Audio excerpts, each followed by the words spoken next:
Let's explore absolute value today in Chapter 1, Lesson 2. So when we look on page 6, we're going to see a number of examples, but first we need to think about what exactly absolute value is. So absolute value is the distance from 0, and it's always written with an integer, in this case -6, between two vertical lines.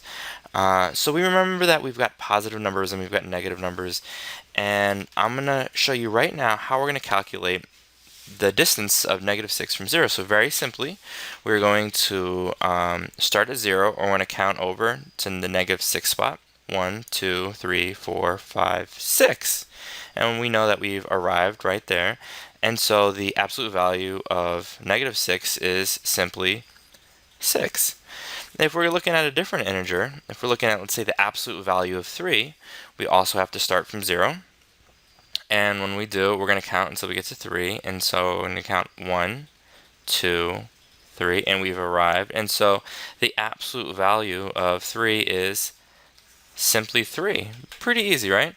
So if we were to look at a few other examples, the absolute value of, let's say, the absolute value of -4, we're going to write it between two vertical lines. We're going to count from 0. We're going to go 1, 2, 3, 4. Well, the absolute value of -4 is simply 4. If we're going to look at, let's say, the absolute value of 0, that's kind of tricky. It looks like 101, it's not, but how do we find the absolute value of 0? We don't move at all, so the absolute value of 0 is simply 0.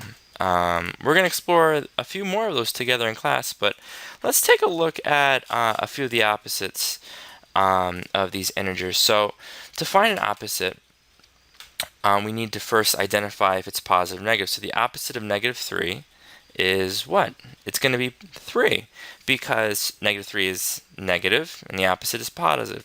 Likewise, it says find the opposite of 5. Well, 5 is positive.